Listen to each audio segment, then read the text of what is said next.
The emergency alarm screamed through the Galactic Council chambers like a dying animal.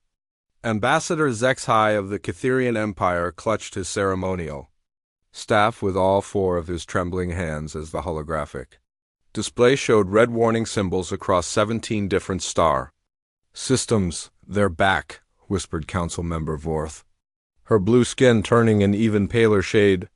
"The humans are back. 53 years. 53 years since the Great Offering, when the Galactic Council had extended their hand in friendship to the strange bipedal species that called themselves humans. 53 years since Earth had politely declined their protection and asked to be left alone. Most council members had forgotten about the small blue world on the edge of the Orion Arm. Most had assumed the humans had died out, as so many primitive species did when faced with the harsh realities of galactic politics. They were wrong. The massive doors to the council chamber burst open with such force that the ancient hinges, forged from crystallized starlight, cracked under the pressure. What walked through those doors made every being in the chamber freeze in terror. Humans. But not the same humans who had sat quietly in those very chairs 5 decades ago, listening politely as the council explained why they needed protection. These humans moved with the fluid grace of apex predators. Their eyes held the cold calculation of beings who had seen too much and survived it all. Admiral Sarah Chun stepped forward, her black uniform bearing no insignia that any council member recognized. Behind her walked 12 other humans, each one radiating the same deadly calm.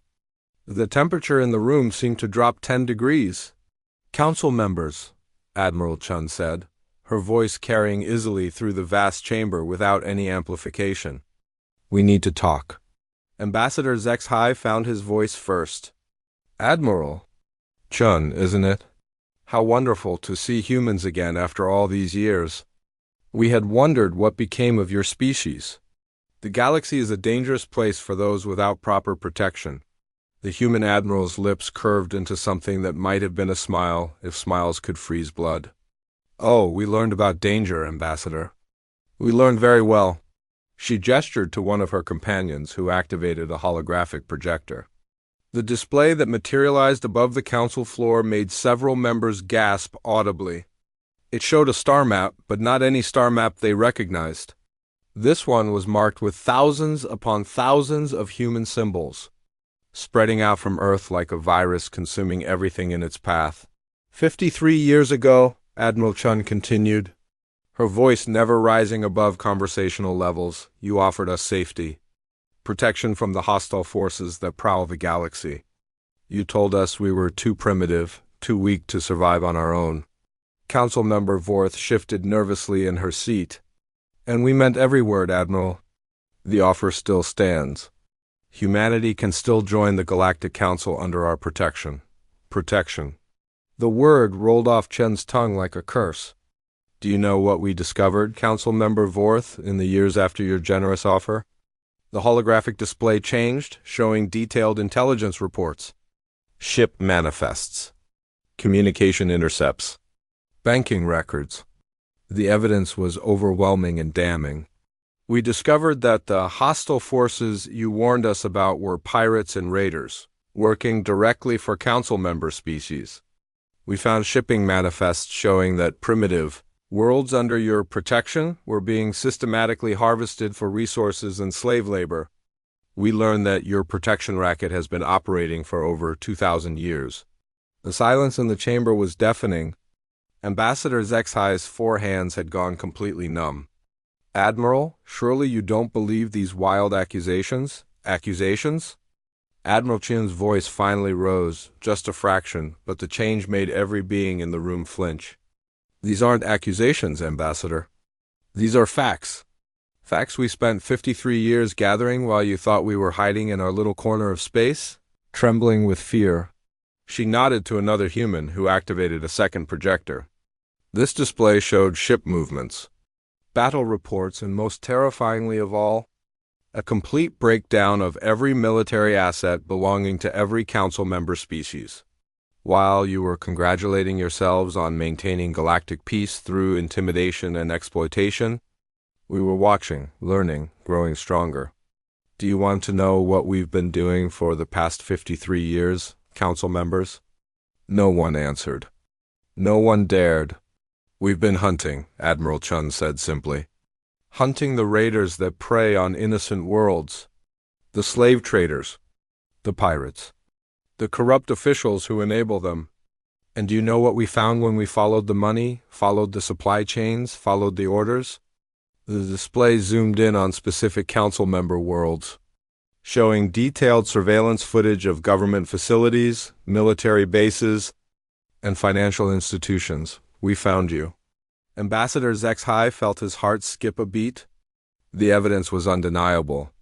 Ship after ship bearing council member nation flags, conducting raids on primitive worlds. Banking records showing profits from slave labor flowing directly into government accounts. Communication intercepts between council members and pirate fleets. This is impossible, stammered Council Member Thizes, her reptilian features twisted with panic. Your species doesn't have the technology for this kind of intelligence gathering. Admiral Chun's smile grew wider and somehow colder. We didn't have the technology, but we learned, we adapted, we evolved. It's what we do best. Another human stepped forward and placed a small device on the council chamber floor. Instantly, the air shimmered and holographic figures began to appear. Dozens of them, hundreds, all wearing the same black uniforms as Admiral Chun and her companions. Meet Task Force Retribution, Chun announced. 50,000 of humanity's finest soldiers, scientists, and intelligence operatives. They're currently positioned at every major council world. Every military installation, every government facility in council space. The implications hit the chamber like a physical blow. Somehow, impossibly, the humans had infiltrated their entire civilization without anyone noticing. You're bluffing, Council Member Vorth said, but her voice shook. This is some kind of trick. Primitive species don't develop this kind of capability. Admiral Chun reached into her uniform and pulled out a small communicator. Strike Team Alpha, please provide a demonstration. The device crackled to life. Roger that, Admiral. Target confirmed, firing. On the main holographic display, a live feed appeared showing the Kitherian Military Academy on Zexhai's homeworld. A single, brilliant flash of light erupted from orbit, and the Academy simply ceased to exist. Not destroyed, erased. The crater left behind was perfectly circular and several miles deep. That was a demonstration shot, Admiral Chun said calmly as horrified gasps echoed through the chamber. No one was inside the building. We made sure of that. We're not monsters, unlike some beings in this room. Ambassador Zexhai's ceremonial staff clattered to the floor as his hands gave out completely. How is this possible? Your species was barely spacefaring 53 years ago. Fear, Admiral Chun replied. Fear is a powerful motivator. When we realized what your protection really meant, when we understood that we were being marked for exploitation, we made a choice.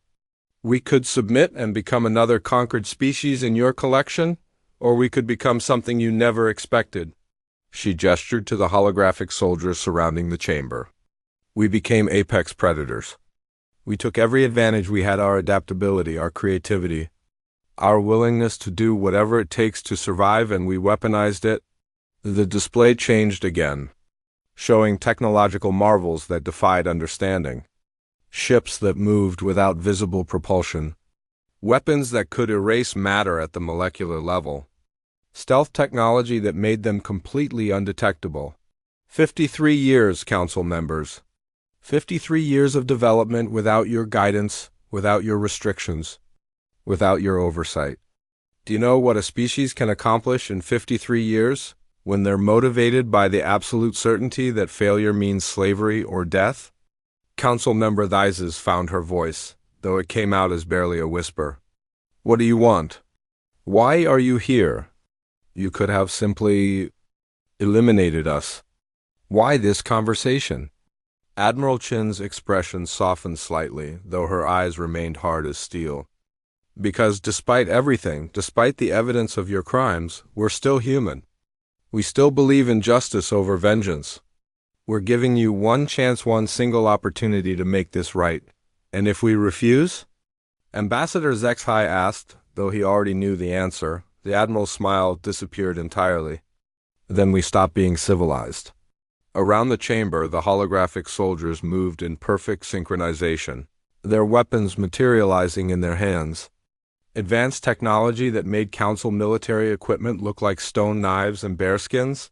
53 years ago, you offered us safety, Admiral Chun said, her voice carrying the weight of decades of preparation.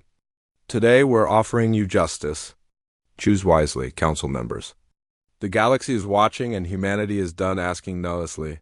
The emergency alarm continued to scream through the chamber, but now it seemed almost redundant. The real alarm, the one that should have been ringing for 53 years, had finally sounded. The hunters had become the hunted, and Council Member Thises was the first to break the tense silence that had settled over the chamber like a burial shroud. Her reptilian features twitched nervously as she leaned forward in her ornate chair. You speak of justice, Admiral Chun, she said, her voice struggling to maintain its usual authority. But what exactly does human justice look like? What are your terms? Admiral Chun exchanged a glance with one of her companions, a tall man with scars across his left cheek who stepped forward with a data tablet in hand.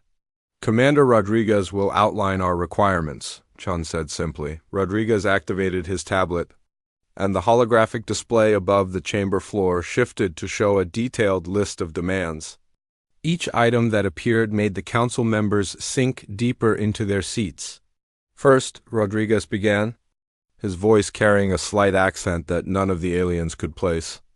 Immediate cessation of all slave trading operations, every enslaved being currently held by Council member species or their contractors will be freed within 72 hours. That's impossible, sputtered Council member Vorth. The economic implications alone. Second, Rodriguez continued, ignoring the interruption. Full reparations to all species and worlds victimized by the Council's protection racket over the past 2,000 years. We have detailed financial records. We know exactly how much was stolen. Ambassador Zexhai felt his multiple hearts racing. Commander, the amount you're talking about would bankrupt half the galaxy. Third, Rodriguez pressed on, complete military disarmament of all Council fleets. Your warships will be decommissioned and scrapped under human supervision. You're talking about the complete dissolution of galactic civilization, Council member Thises protested, her scales changing color with agitation. Without our military forces, chaos will reign across the galaxy. Commander Rodriguez finally looked up from his tablet, and his smile was even colder than Admiral Chun's. Chaos? You mean like the chaos you've been spreading for 2 millennia? The chaos of entire species being enslaved? The chaos of primitive worlds being stripped bare while you lived in luxury? Admiral Chun stepped forward again, her presence commanding immediate attention. You're thinking too small, Council members. We're not here to destroy galactic civilization. We're here to fix it. The holographic display changed once more, showing a new star map. This one depicted the galaxy as it currently stood, with clear markings showing Council territories, independent worlds, and zones of conflict. But then the display shifted, showing the same galaxy under a different system entirely. This is what the galaxy will look like under the Human Protection Accords, Admiral Chun explained. Every species, regardless of technological level, guaranteed true independence. No more protection rackets. No more tribute payments. No more slaves. And who enforces these accords? Ambassador Zexhai asked, though he suspected he already knew the answer. We do, Chun replied without hesitation. Humanity will take over the role you failed to fulfill for 2,000 years. We'll be the galaxy's peacekeepers. The difference is, we'll actually keep the peace instead of profiting from its absence. Council member Vorth laughed bitterly. So, you're replacing one tyranny with another? How is human rule any different from Council rule? The temperature in the room seemed to drop another 10 degrees as Admiral Chun's expression hardened. Because we've been on the other side, Council member. We know what it feels like to be the weak species facing extinction. We know what it means to fight for survival against impossible odds. She gestured to the holographic soldiers surrounding the chamber. Every human in Task Force Retribution volunteered for this mission, knowing they might never see Earth again. They're not here for profit or power.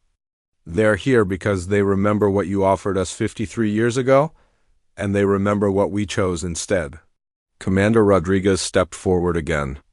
We spent those 53 years building something you've never seen before in galactic history, a truly moral military force.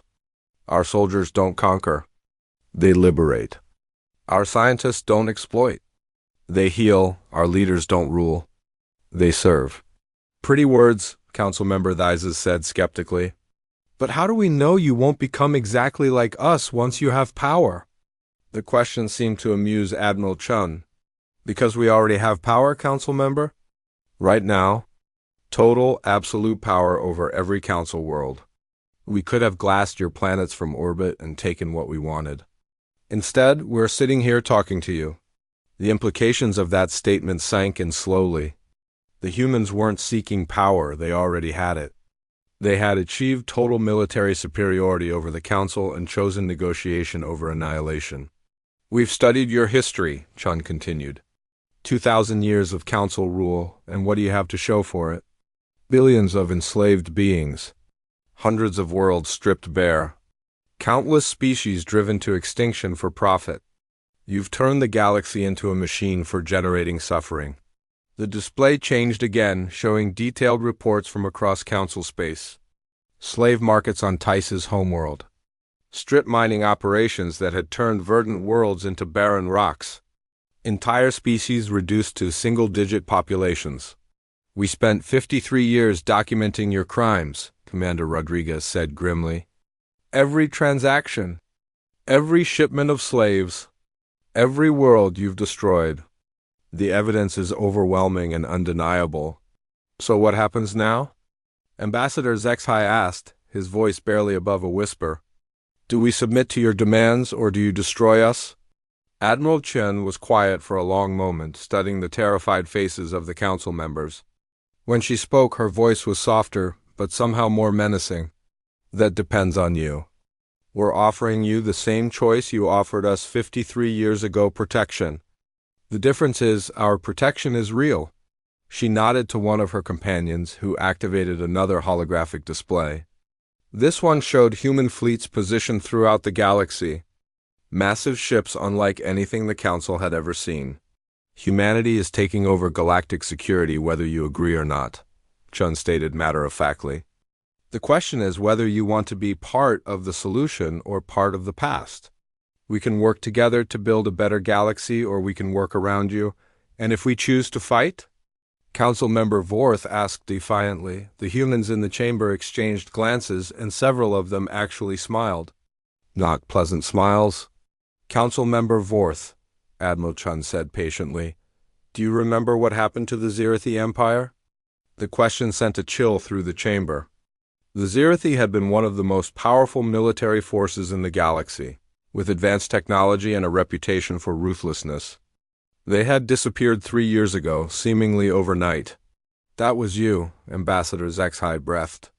The Zirathi didn't collapse from internal strife. You destroyed them.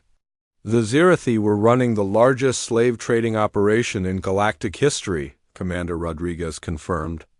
They had enslaved over 4 billion beings across 200 worlds. We gave them the same choice we're giving you. They chose poorly, Admiral Chun added simply. The holographic display showed the former Zirathi territory, now marked with human symbols. Where once there had been slave camps and strip mines, the display showed rehabilitation centers, medical facilities, and reconstruction efforts. 4 billion beings freed in a single day, Chun continued. 200 worlds beginning the process of ecological restoration. The Zirathi leadership tried to fight us with everything they had. What happened to them? Council Member Thizes asked, though she seemed afraid to hear the answer. They learned that when humans stop asking nicely, we stop being nice, Chun replied coldly. Their military was eliminated in 6 hours. Their leadership was captured and tried for crimes against sapient life. They're serving life sentences on a penal colony, working to repair just a tiny fraction of the damage they caused. The implications were clear. The humans weren't bluffing. They had already proven their capability by eliminating one of the galaxy's major powers so thoroughly that no one had even realized it was an invasion. You've been preparing for this conversation for 53 years. Ambassador HFY realized. Everything you've done, every move you've made, it's all been leading to this moment. Admiral Chun nodded slowly. From the day your ships left Earth's solar system, we knew this day would come. We knew we would either submit to your protection racket or become strong enough to end it. There was no middle ground. And you chose to become strong enough, Council Member Vorth said bitterly. We chose to become everything you never expected us to become, Chun corrected. You saw primitive bipeds barely capable of spaceflight. We became the apex predators of the galaxy. You saw a weak species in need of protection. We became the protectors. Commander Rodriguez stepped forward again. We spent those 53 years learning everything about you. Your technologies, your weaknesses, your supply chains, your military doctrines, your political structures. By the time we revealed ourselves to the galaxy, we knew more about your own civilizations than you did. The holographic display showed intelligence networks spanning the galaxy, with human operatives embedded in every major government and military organization. The scope of the infiltration was staggering. How many of our people work for you? Council Member Thizes asked in horror. The deliberation chamber hummed with nervous energy as the council members huddled in small groups, their voices barely above whispers. Admiral Chun had given them exactly 1 hour to make their decision submit to human authority and help rebuild the galaxy, or face the consequences of 53 years of human preparation. Ambassador HFY found himself staring at the holographic display that still showed human forces positioned throughout council space. The scope of the operation was beyond anything he had imagined possible. Every major world, every military installation, every government facility, all under human observation and, if necessary, human guns. This is madness, Council Member Thizes hissed, her scales rippling with agitation. We cannot simply surrender thousands of years of galactic leadership to a species that was throwing rocks at each other when our civilizations reached the stars. And yet, Council Member Vorth replied grimly, that species has somehow managed to outthink, outmaneuver, and outfight all of us combined. Perhaps our assumptions about them were ... incorrect. HFY watched Admiral Chun from across the chamber. The human stood motionless, her dark eyes scanning the room with the patience of a predator that knew its prey had nowhere to run. Beside her, Commander Rodriguez checked a chronometer on his wrist. 43 minutes remaining. What if we refuse? Thizes asked quietly. What if we tell them to do their worst? Then we find out exactly how the Zirathi Empire disappeared so completely that the rest of the galaxy thought it was internal collapse. Vorth answered. Do you really want to test whether human mercy has limits? The question hung in the air like a toxic cloud. Everyone in the chamber had heard stories about the Zirathi, their ruthlessness, their advanced technology, their seemingly impregnable military machine. The fact that they had been eliminated so thoroughly that no one even realized it was an invasion spoke to human capabilities that defied comprehension. A new voice cut through their whispered conversation. Council members, might I have a moment? They turned to see a human woman approaching their group.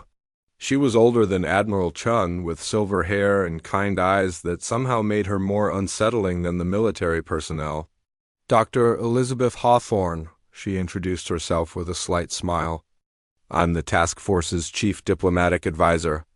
I thought you might want to hear about what happened after we liberated the Zirathi territories. Council Member Thizes reared back slightly. Liberated? You mean conquered. Dr. Hawthorne's expression didn't change. I mean exactly what I said. Would you like to see what liberation looks like under human administration?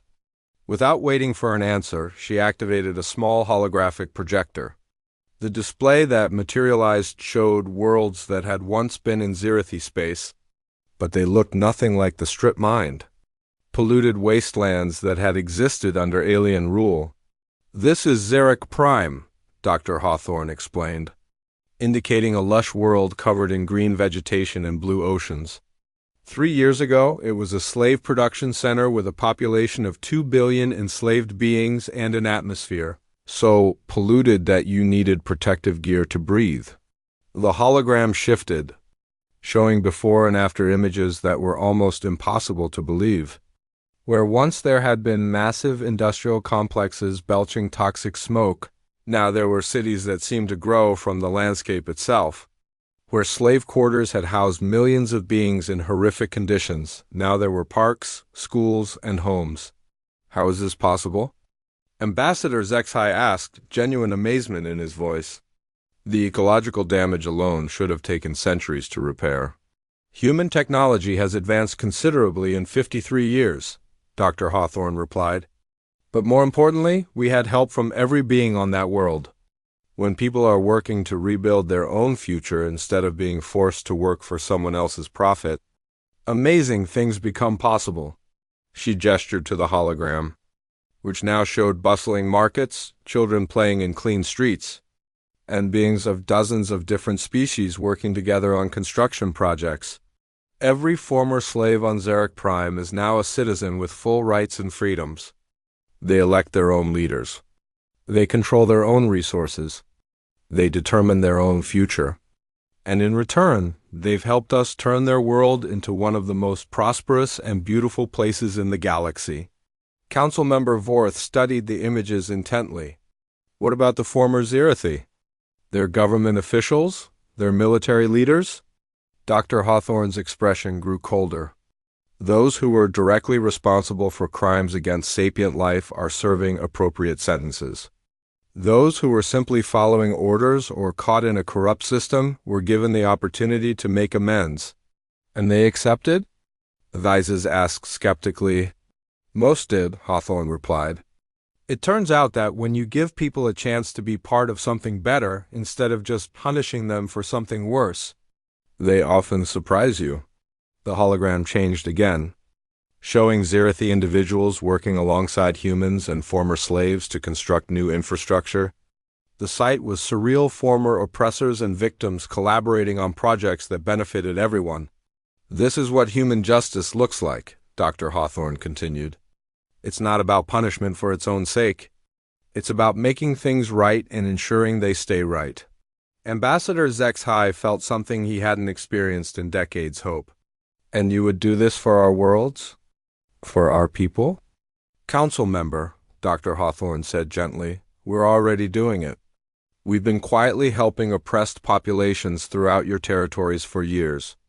The difference is that now we're offering to do it openly, with your cooperation instead of despite your resistance.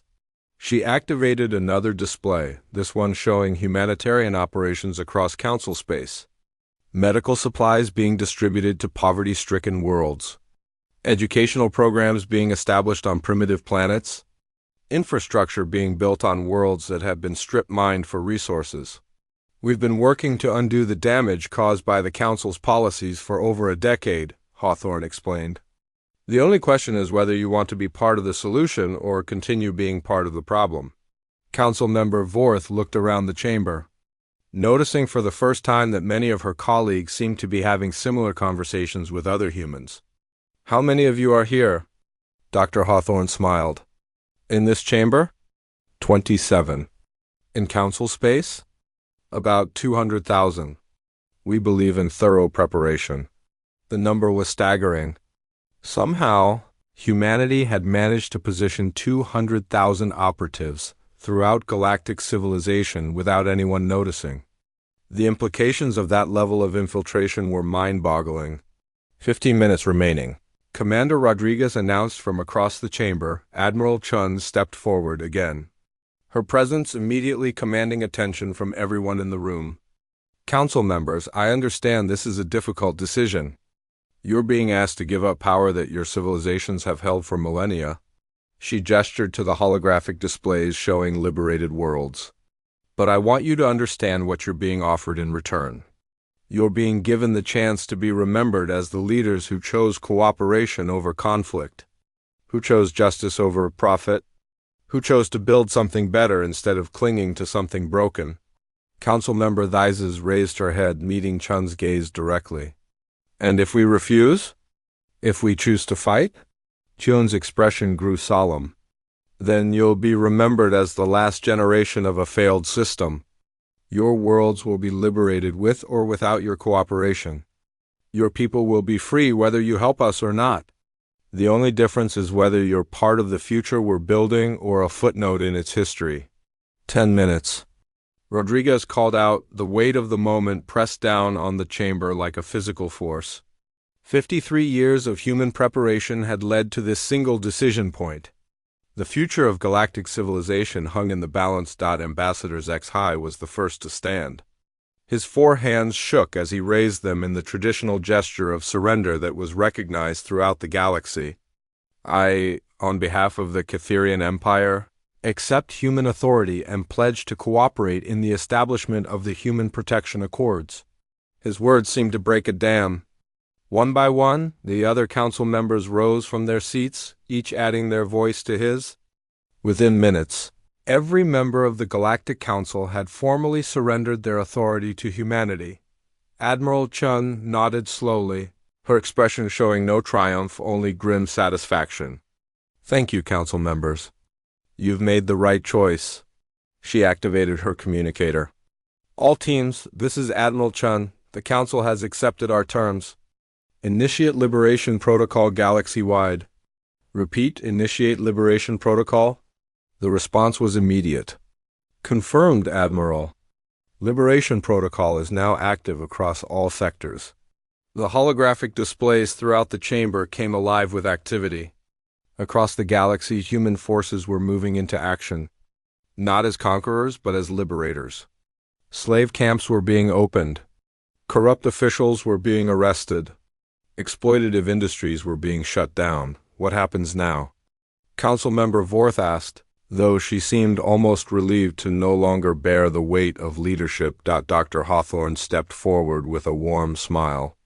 Now we get to work. We have a galaxy to heal, billions of beings to free, and countless worlds to restore. It's going.